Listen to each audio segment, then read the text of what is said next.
में नीरज चोपड़ा फाइनल में पहुंच चुके हैं। बहुत बड़ी खबर, खुशखबरी के तौर पर जानकारी आप तक पहुंचा दे कि पेरिस ओलंपिक से बड़ी खबर इस वक्त आप तक पहुंचा रहे हैं। आखिरकार जेवलिन में नीरज चोपड़ा ने कमाल कर दिखाया है। फाइनल में यहां पर एंट्री हो चुकी है। अरशद नदीम शेर है तो उस जंगल का जो शेरों का शेर है वो नीरज चोपड़ा निकल आया है।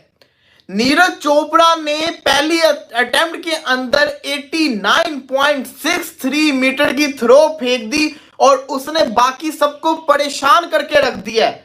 भारत की निराज जिनसे एक्सपेक्टेड था कि बाकी वो बहुत अच्छा करेंगे, उनका रिकॉर्ड भी बहुत बेहतर है, वो बहुत अच्छा है, उन्होंने थ्रो फेंकी। इसी तरह कोसोवो जंग में तबाह हो गया, बर्बाद हो गया, उन्होंने भी मेडल लिया है।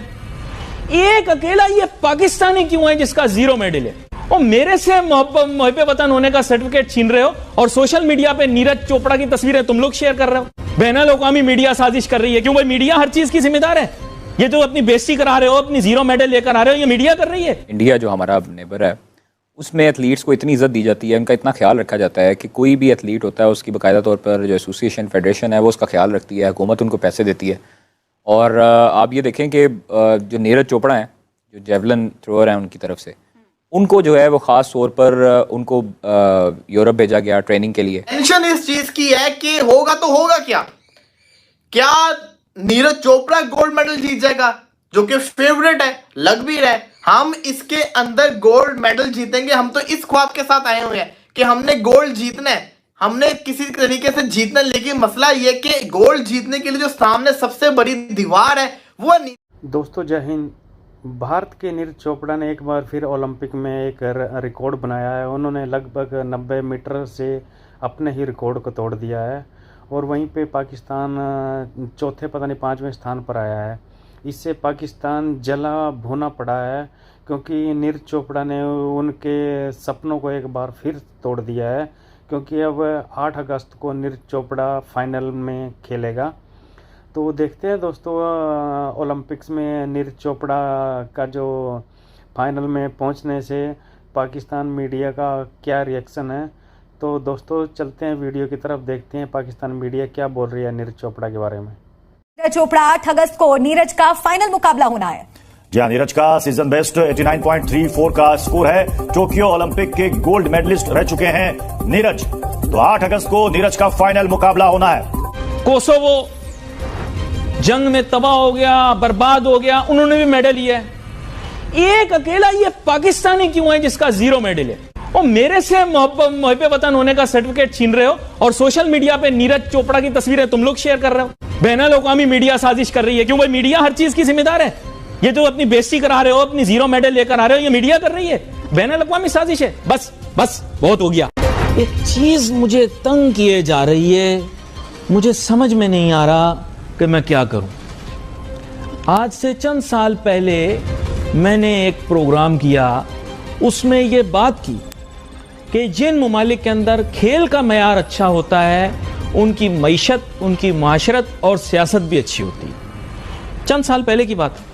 लोगों ने मजाक उड़ाया कि यार ये कैसी बात कर रहे हैं। मैंने कहा साहब, जितनी तरक्की याफ्ता खुशहाल अक़वाम है वहाँ पर खेल यानी स्पोर्ट्स का मयार फर्स्ट क्लास, और जितनी अक़वाम जिनकी तरक्की की रफ्तार जो है वो कम है, मईशत जो है सुस्त रवि का शिकार है, गरीबी ज़्यादा है, मुफलिसी ज़्यादा है, बेरोज़गारी ज़्यादा है, वहाँ खेल का मयार थर्ड क्लास।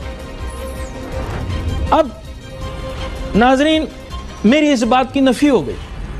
उसकी वजह यह है कि दुनिया में कहना नहीं चाहिए वैसे, लेकिन मैं कह देता हूँ, बेकार थर्ड क्लास गरीब तरीन ममालिक ने भी ओलंपिक्स में मेडल ले लिया। लेकिन पाकिस्तान, जो कि नौजुबिल्ला कहना नहीं चाहिए, हर बात पे कहते हैं हम नेमतों से माला माल हैं, हमारे पास दुनिया का सब कुछ है, नौजुबिल्ला ऐसा कोई नहीं है, कोई शख्स, कोई ज़ात नहीं है सिवाय मेरे रब के जिसके पास सब कुछ हो। लेकिन पाकिस्तानी कहते हैं हमारे पास सब कुछ है, नौजुबिल्ला कहना नहीं चाहिए। लेकिन दरिया, समुंदर, पहाड़ हैं, दुनिया जहां की सारी चीजों का ढंडोरा पीटने के बाद स्कोर क्या आया ओलंपिक्स में? 0।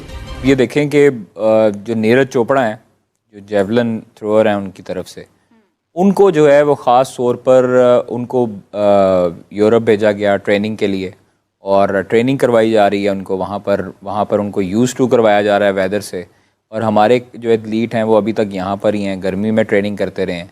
हालांकि होना ये चाहिए था कि जो पेरिस है उसका मौसम जो डिफरेंट है पाकिस्तान से, पाकिस्तान में सख्त गर्मी है, वहाँ पे मौसम डिफरेंट है, वहाँ के वेदर कंडीशन से उनको यूज़ टू होने के लिए उनको भेजना चाहिए था और पहले ट्रेनिंग करवानी चाहिए थी। लेकिन अनफॉर्चुनेटली यहाँ पर आवे का हवा बिगड़ा हुआ है, यहाँ पर कोई हमारा कोई बिल्कुल भी स्ट्रक्चर नहीं है किसी किस्म का। हम लोग किसी तरीके से ग्रास रूट लेवल पर तो अमल दरामद करते ही नहीं है। तो इसलिए हमें चाहिए कि हम अपने एथलीट को जो उनकी रिक्वायरमेंट्स हैं, एक तो पर्ची सिस्टम ख़त्म होना चाहिए, एक आपको मेरिट पे तमाम एथलीट्स को लाना चाहिए। अब एक अरशद नदीम है जिससे आपको होप है कि गोल्ड मेडल आएगा, बाकी 6 से आपको होप नहीं है। कुछ तो वाइल्ड कार्ड एंट्री हैं, शूटर्स हैं और फिर आपका अरशद नदीम है। तो ये तो चीज़ें हैं हमारी कि हमारा जो है वो क्वालिफायर सिर्फ 2 जो है वो गेम्स हैं, बाकी कोई क्वालिफायर ही नहीं है, वाइल्ड कार्ड एंट्री है। और वो फाइका है एक एथलीट हमारी जो 100 मीटर में जाएगी, जो पाकिस्तान की इस टाइम पर तेज तरीन लड़की है। लेकिन क्वालिफाई तो किया है। अब 8 अगस्त को मतलब कि परसों है फाइनल, जिसके अंदर फैसला होगा कौन जीतेगा गोल्ड, कौन जीतेगा सिल्वर, कौन जीतेगा ब्रॉन्ज। टेंशन इस चीज की है कि होगा तो होगा क्या नीरज चोपड़ा गोल्ड मेडल जीत जाएगा जो कि फेवरेट है, लग भी रहा है। क्या पीटर जिसको कहते हैं वो सिल्वर जीत जाएगा? क्या अरशद नदीम ब्रॉन्ज जीत पाएगा? हम तो ख्वाब लेके बैठे हुए कि हम गोल्ड मेडल जीतेंगे, हम इसके अंदर गोल्ड मेडल जीतेंगे। हम तो इस ख्वाब के साथ आए हुए हैं कि हमने गोल्ड जीतना है, हमने किसी तरीके से जीतना है। लेकिन मसला यह कि गोल्ड जीतने के लिए जो सामने सबसे बड़ी दीवार है वो है नीरज चोपड़ा। अब बंदा देखे नीरज चोपड़ा को तो अरशद नदीम का जो साइज है वो नीरज चोपड़ा से अच्छा खासा ज्यादा है। देखने वाला बंदा कहेगा अरशद नदीम ज्यादा लंबी थ्रो फेंक सकता है नीरज चोपड़ा से, लेकिन नीरज चोपड़ा की जो टेक्निक है, नीरज चोपड़ा का जो स्टाइल है, जो उसने वर्किंग अपने आप पे की, मैंने जितने भी गेम्स देखी हैं इतने अरसे से देखता आ रहा हूं। लास्ट टाइम भी जब ओलंपिक्स हुए थे उसके अंदर नीरज चोपड़ा ने बड़ी अच्छी परफॉर्मेंस करके दिखाई थी, अरशद ने भी इंप्रेस किया था। अगले साल में उम्मीद थी कि नेक्स्ट ओलंपिक्स में अच्छी परफॉर्मेंस दिखाएगा। तो अरशद नदीम की अगर मैं बात करूं तो वो तो है ही अच्छा, लेकिन नीरज चोपड़ा को अगर आप देखो कितना जिसको कहते हैं ना इंप्रेसिव है कि वो सबसे अच्छी थ्रो वो कर जाता होता है। तो ये चीज बहुत ज्यादा इंपॉर्टेंट मैं समझता हूं है कि नीरज चोपड़ा को हराना बहुत ज्यादा मुश्किल है। अब आप समझ लो कि आप मुकाबला है जेवलिन थ्रो के अंदर, नीरज जो है ना उसके साथ आपका जो मुकाबला है क्रिकेट का वो विराट कोहली है नीरज चोपड़ा, और आप समझ लो अरशद नदीम का जो मुकाबला है वो समझ लो बाबर आजम समझ लो आप, ये इनका मुकाबला है। तो ये मुकाबला बहुत खतरनाक किस्म का मुकाबला है, ये जीतने के लिए बड़ा कुछ करना पड़ना है, अगर नहीं किया तो देखा दोस्तों आपने पाकिस्तान वाले क्या बोल रहे हैं। वो कुछ भी बोलते हैं इंडियन जो स्पोर्ट्स है उसके बारे में, वो बोलते हैं पाकिस्तान को इतना पैसा नहीं मिलता है, भारत के पास बहुत पैसा है, भारत अपने जो खिलाड़ी हैं उनके ऊपर बहुत पैसा खर्च करता है। वो जो नीरज चोपड़ा है उसने अपने लिए कोच जर्मनी का उसका कोच है, उसको ट्रेनिंग देता है, 15-15 20-20 घंटे वो ट्रेनिंग करते हैं। पाकिस्तान वाले क्या करते हैं?